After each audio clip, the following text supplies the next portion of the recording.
Hello everyone, welcome back. In today's video, I'm going to show you how to use Jupyter Exchange with Phantom Wallet.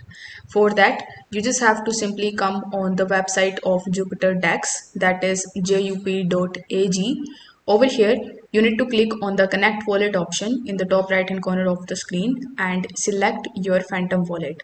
After that, it will ask you to establish the connection. So you need to simply click on the connect option, and this way you will be able to connect your Phantom wallet with it. Now over here you can just go with the swapping process, where you just have to enter the amount of soul that you want to spend in order to purchase your meme coin or any other coin of your choice. You can even just click on this drop down menu in order to search for your favorite coin.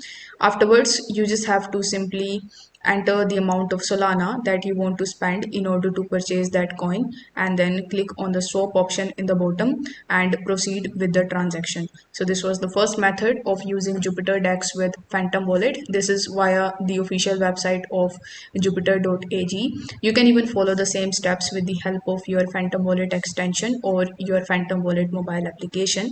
So for that you need to just click on the Phantom Wallet extension, and here you will see this browser option in the bottom right hand corner.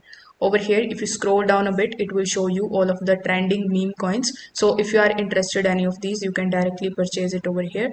Now you just have to scroll down a bit and you will see Jupyter Dex here. So you need to simply click on it, and again it will redirect you on Jupyter's website, where you need to click on the connect wallet button. And once you have successfully connected your Phantom wallet with Jupyter Exchange, you can just start the swapping process. So if this video helped you out, don't forget to like the video and subscribe to the channel. Thank you so much for watching.